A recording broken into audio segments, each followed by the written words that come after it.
Poor Indian woman widow surviving for the family in the name of സുധിച്ചേട്ടൻ. കഴിഞ്ഞ ദിവസം പുതിയൊരു സിനിമയുടെ പൂജയ്ക്കായിട്ട് രേണുസുതി പോയിട്ടുണ്ടായിരുന്നു. എപ്പോഴും പോകുന്ന പോലെ എവിടുന്നോ കുറേ ഇൻ്റർവ്യൂക്കാരെ വിളിച്ചിട്ട് കുറേ മീഡിയക്കാരെ വിളിച്ച് വരുത്തിയിട്ടാണ് രേണുസുതി പോയത്. പക്ഷേ എന്ത് പറ്റിയ അമ്മച്ചി? അല്ലെങ്കിൽ മീഡിയക്കാരെ കാണുമ്പോൾ ചാടി വീണ് ഇൻ്റർവ്യൂ കൊടുക്കുന്ന രേണുസുതി അടങ്ങി ഒതുങ്ങി സമാധാനവും ശാന്തയുമായിട്ട് ഇൻ്റർവ്യൂ കൊടുത്തേക്കുന്നു. What happen? പേടിച്ചു പോയോ?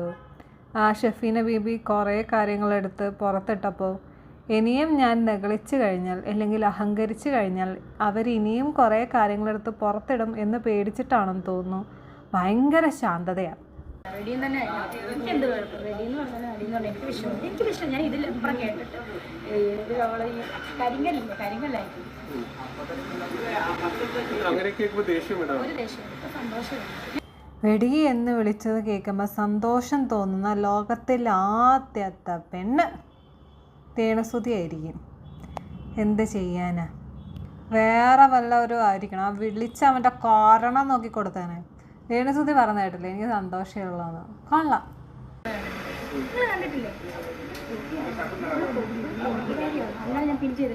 ഇങ്ങനെയൊക്കെ വിളിക്കുന്ന ആൾക്കാരുടെ പ്രൊഫൈൽ എടുത്തിട്ട് ഞാൻ പിൻ ചെയ്തിടുന്നു. എന്ത് ഉളുപ്പാ സ്ത്രീയെ നിങ്ങൾക്ക്? ഇതുപോലെയുള്ള പറയുന്ന അവന്മാരുടെ മെസ്സേജ് എടുത്തിട്ട് പിൻ ചെയ്തിടാൻ വേണ്ടിയിട്ട് എന്ത് ഉളുപ്പാന്നൊന്ന് ആലോചിച്ച് നോക്കണേ.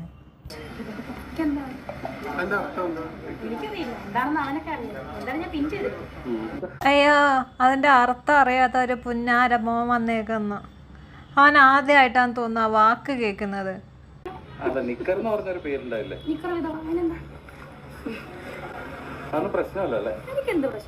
ഇനിയിപ്പം എല്ലാം വിളിച്ചാലും നോ പ്രോബ്ലം, ഹാപ്പി. എന്ത് വിളിച്ചാലും എനിക്കൊരു കുഴപ്പമില്ല. ഞാൻ അങ്ങനെ തന്നെയാണ്. ഞാൻ എന്തെങ്കിലും റെഡിയാണ്. വിളിക്കുന്നവരെ വിളിക്കട്ടെ. എനിക്കൊരു പരാതിയില്ല, വിഷമവും ഇല്ല. മിക്കവാറും ഇവർ പറയും നിങ്ങൾ അങ്ങനെ വിളിച്ചോണ്ടല്ലേ ഞാൻ ഇങ്ങനെ ആയത് എന്ന് ചോദിക്കും. അതാണ് ഈ സ്ത്രീ. ഒരു കോഫി കുടിക്കണം, ഷേക്ക് കുടിക്കണം, ഒന്ന് ഡ്രൈവിന് പോകണം, അല്ലെങ്കിൽ ഒന്ന് പുറത്ത് നമ്മൾ കറങ്ങാൻ പോകണം. Just meet up, please contact my manager. ഞാൻ പറയാറുണ്ട് ലൈവിൽ. 1 coffee, 1 shake, 1 ride, 1 kernel, call manager.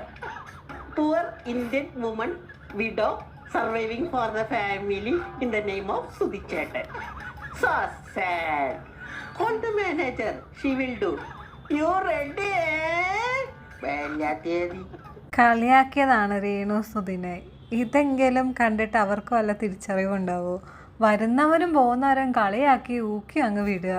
എന്നിട്ട് എനിക്ക് ഒരു കുഴപ്പമില്ല, ഞാൻ ഓക്കെയാണ്, ഞാൻ ഹാപ്പിയാണ്. ആൽബങ്ങളൊക്കെ ചെയ്യുന്നത് എന്തെങ്കിലും തരത്തിലുള്ള വിവാദങ്ങൾ ആരൊക്കെയോ കുത്തിപ്പൊക്കി ഉണ്ടാക്കുന്നല്ലോ. അത് എന്നെ വീട്ടിലിരുത്തണം, എനിക്ക് ഒരു വരുമാനം കിട്ടരുത് എന്ന് താറുമാറാക്കാൻ വേണ്ടിയിട്ട് നടക്കുന്ന കുറച്ച് പേര്. നിങ്ങളെ വീട്ടിലിരുത്തണം, നിങ്ങൾക്ക് കിട്ടുന്ന വരുമാനം ഇല്ലാതാക്കണം എന്നുള്ളത് ഒരാളുടെയും ആഗ്രഹമല്ല. പക്ഷേ നിങ്ങളുടെ കയ്യിലിരിപ്പ് ഒരൊറ്റ ഒന്ന് കാരണമാണ് പലരും നിങ്ങൾക്കെതിരെ തിരിയുന്നത്. അതാദ്യം നിങ്ങൾ മനസ്സിലാക്കണം. മര്യാദയ്ക്ക് അന്തസ്സായിട്ട് നിങ്ങൾ പോവുകയാണെങ്കിൽ ഇവിടെ ആർക്കും ഒരു കുഴപ്പമില്ല. പക്ഷേ നിങ്ങളുടെ കയ്യിലിരിപ്പ് മര്യാദയ്ക്കാണോ? അല്ല. നിങ്ങളുടെ കയ്യിലിരിപ്പെന്ന് പറയുന്നത് ഒന്ന് പോയ കോടാലി, എവിടെ എന്ത് വിളിച്ച് പറയണമെന്നൊന്നുമില്ല. രണ്ടാമത്തത് ക്രൂക്കഡ് മൈൻഡ് എന്ന് പറയത്തില്ലേ, ആ ഒരു സ്വഭാവം. മൂന്നാമത്തത് നന്മ ചെയ്തവനെ ചീത്ത വിളിക്കുക, സഹായിച്ചവനെ തെറി വിളിക്കുക. പിന്നെ വരുന്നിടത്തും പോകുന്നിടത്തും മീഡിയക്കാരെ വിളിച്ചുകൊണ്ട് വന്നിട്ട് എങ്ങനെ വിവാദം ഉണ്ടാക്കണം നോക്കിയിട്ട് ഒരു ടോപ്പിക് എടുത്തിട്ട് കൊടുക്കുക, എന്നിട്ട് അതിൻ്റെ പിറകെ ആൾക്കാരെ വരുത്തിക്കുക. ഇതൊക്കെയാണ് നിങ്ങൾ ചെയ്യുന്നത്. അതും പോരാഞ്ഞിട്ട് പുറത്ത്, അതായത് നിങ്ങളുടെ ഇൻസ്റ്റാഗ്രാമിൽ ഈ സബ്സ്ക്രിപ്ഷൻ എന്ന് പറയുന്ന സാധനം ഉണ്ടല്ലോ, അതിൽ നിങ്ങൾ അറ്റവും മൂലയും കാണിച്ചിട്ട് വീഡിയോ ഇടും. പുറത്ത് ഞാനൊരു വിധവയായ സ്ത്രീ, 2 മക്കളെ പോറ്റാൻ കഷ്ടപ്പെടുന്നു, മാങ്ങാത്തോലി തേങ്ങാക്കൊല എന്നുള്ള ഒരു ഇമേജ് ഉണ്ടാക്കിയെടുത്തിട്ട് അപ്പുറത്ത് നിങ്ങൾ മറ്റേ പരിപാടി നടത്തുന്നു. ഇതൊക്കെ കാണുമ്പോഴാണ് ആൾക്കാർ റിയാക്ട് ചെയ്യുന്നത്. മര്യാദയ്ക്ക് അന്തസ്സായിട്ട് ഈ ജീവിക്കുന്ന എത്രയോ വിധവകളുണ്ട്. നിങ്ങളെപ്പോലെ ആരും അഴിഞ്ഞാടി നടക്കുന്നില്ല. കഠിന പരിശ്രമം ചെയ്യുന്നുണ്ട്. പക്ഷെ എൻ്റെ കൂടെ ദൈവവും നല്ല കുറച്ച് ആൾക്കാരും സുധിച്ചേട്ടൻ്റെ അനുഗ്രഹം ഉണ്ടെങ്കിൽ ഞാൻ ഈ ഫീൽഡിൽ തന്നെ നിലനിൽക്കും. ആ മനുഷ്യൻ്റെ പേര് ഉച്ചരിക്കാനുള്ള യോഗ്യത പോലും നിങ്ങൾക്കില്ല സ്ത്രീയെ, മനസ്സിലായോ? ആ മനുഷ്യൻ എന്തോ ആയിക്കോട്ടെ, പക്ഷേ നിങ്ങളെ കാണിക്കുന്ന അത്ര വൃത്തികേടൊന്നും ആ മനുഷ്യൻ കാണിച്ചിട്ടില്ല. അവരുടെ പേരുച്ചരിക്കാനുള്ള യോഗ്യത പോലും നിങ്ങൾക്കില്ല. എന്ന് പറഞ്ഞാൽ 18 വയസ്സിന് മുകളിലുള്ള കൊച്ചുപിള്ളേർ. ഓക്കെ, എന്നെ സംബന്ധിച്ച് അവർ കൊച്ചുപിള്ളേരല്ലേ. ഇത് 34 വയസ്സില്ല, അതുകൊണ്ട് പറഞ്ഞു 18 വയസ്സിന് മുകളിൽ. ഈ 18 വയസ്സെന്ന് പറയുന്നത് വലിയ പ്രായമായിട്ട് നിങ്ങൾ കാണരുത്. 18 വയസ്സെന്ന് പറയുന്നത് വലിയ പ്രായമൊന്നുമില്ല. അതാദ്യം നിങ്ങൾ മനസ്സിലാക്കുക. നിങ്ങളിരിക്കുന്ന സബ്സ്ക്രിപ്ഷൻ്റെ അകത്ത് 18 വയസ്സിനുള്ള മുകളിലുള്ള ആൾക്കാർക്ക് കാണാൻ പറ്റുന്ന കാര്യങ്ങളാണ്. അതിൽ വരുന്ന പിള്ളേർ, അതായത് 18 വയസ്സുള്ള പിള്ളേർ പോലും അത്ര വലിയ ആൾക്കാരാണെന്ന് പറയാൻ പറ്റത്തില്ല. ഈ നിയമപരമായിട്ട് 18 വയസ്സാണ് എല്ലാത്തിൻ്റെയും ഘടകം എന്ന് പറഞ്ഞിട്ട് ഇമാതിരി ചെറ്റത്തരത്തിനും അത് 18 വയസ്സാക്കല്ലേ. അങ്ങനെയല്ല പറയുന്നത്. 18 വയസ്സിന് മുകളിലുള്ള കൊച്ചുപിള്ളേരൊക്കെ എൻ്റെ 18 വയസ്സിന് താഴെയുള്ളവരെന്തിനാണ് ഇഷ്ടപ്പെടാൻ പാടില്ല? വാവകളല്ലേ, ഇത് കുഞ്ഞു വാവകളല്ലേ, നമുക്ക് ഇഷ്ടമാണ്. ഞാൻ അവരുടെ കാര്യമല്ല പറഞ്ഞത്. മൂന്നാറിൽ വെച്ചിട്ട് കുറേ ആരാധകർ ഉണ്ടായിരുന്നു. ആരാധകരെന്ന് ഞാൻ പറയാറില്ല, എന്നെ സ്നേഹിക്കുന്നവരെന്ന് ഞാൻ പറയാറില്ല. 18 വയസ്സിന് മുകളിലുള്ള പിള്ളേർ വന്നിട്ട് സബ്സ്ക്രിപ്ഷൻ എടുത്തോട്ടെ, എന്നെ സ്നേഹിക്കട്ടെ എന്നൊക്കെ നിങ്ങൾ പറയില്ലേ? നിങ്ങളെ സ്നേഹിക്കാൻ വേണ്ടിയിട്ട് എന്തുവോ നിങ്ങൾ സബ്സ്ക്രിപ്ഷൻ എടുക്കുന്നതാണോ നിങ്ങളെ സ്നേഹിക്കുന്നത്? അത് ഭയങ്കര സ്നേഹമാണ് കേട്ടോ.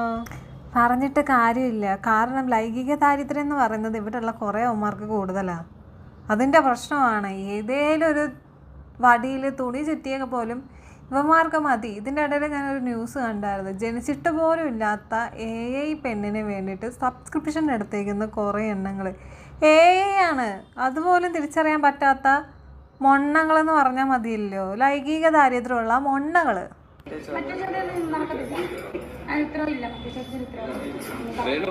പിന്നെ സബ്സ്ക്രിപ്ഷൻ എത്രയായി? എന്താണ് അവസ്ഥ? പേയ്മെന്റ് അക്കൗണ്ടിലാണ്? എന്താണ് ഈ മറ്റേ ചോദ്യങ്ങൾ? മനസ്സിലായില്ല. നിങ്ങൾ മറ്റേ ചോദ്യങ്ങൾ ചോദിക്കേണ്ടെന്നൊക്കെ പറയുന്നുണ്ടല്ലോ. എന്താണ് മറ്റേ ചോദ്യങ്ങൾ? ഒന്നും പറയാനില്ല. കാരണം എനിക്ക് ഉള്ളായിരുന്നൊരു ഫേസ്ബുക്ക് പേജ് അത് ഹാക്ക് ചെയ്ത് അടിച്ച് തകർത്തോണ്ടിരിക്കുന്നു. എനിക്കൊന്നും പറയാനില്ല. ഫേസ്ബുക്ക് പേജ് എപ്പോഴേ അത് ഹാക്ക് ചെയ്തതാണെന്ന് നിങ്ങൾക്ക് കാണിക്കാൻ പറ്റുമോ? എന്തെങ്കിലും തെളിവുണ്ടോ രേണുസുതി? നിങ്ങളുടെ അക്കൗണ്ട് ഏതോ ഒരുത്തൻ ഹാക്ക് ചെയ്തതാണ്, അല്ലാണ്ട് നിങ്ങൾ വന്നിട്ട് പേരും മാറ്റി ഫോട്ടോയും മാറ്റി ഇട്ടതല്ലാന്ന്. നിങ്ങൾക്ക് ഫേസ്ബുക്കിൽ കാണിക്കാൻ ഒരുപാട് കള്ളത്തരങ്ങളുണ്ടായിരുന്നു. ആ കള്ളത്തരങ്ങൾ നാട്ടുകാരറിയാതിരിക്കാൻ വേണ്ടിയിട്ട് നിങ്ങൾ കാണിച്ച വെറും ഒരു പൊട്ട ബുദ്ധി. കാണുന്നവർ പൊട്ടന്മാരല്ല, പക്ഷേ അതിലാണ് നിങ്ങളുടെ എല്ലാ ഡീലും ഉള്ളത്. അതിലും ഇൻസ്റ്റാഗ്രാമിലെ ചാറ്റ് പുറത്ത് വന്നപ്പോൾ ഇനി ഫേസ്ബുക്കിലേയും കൂടെ ചാറ്റ് പുറത്ത് വന്നെങ്കിലോ എന്ന് പേടിച്ചിട്ട് നിങ്ങൾ കാണിച്ചൊരു ബുദ്ധി. ഈ ലോകത്തുള്ള എല്ലാ സെലിബ്രിറ്റീന്നും പറഞ്ഞു നടക്കുന്ന മണ്ടന്മാരുടെ ഒരു പ്രശ്നമുണ്ട്.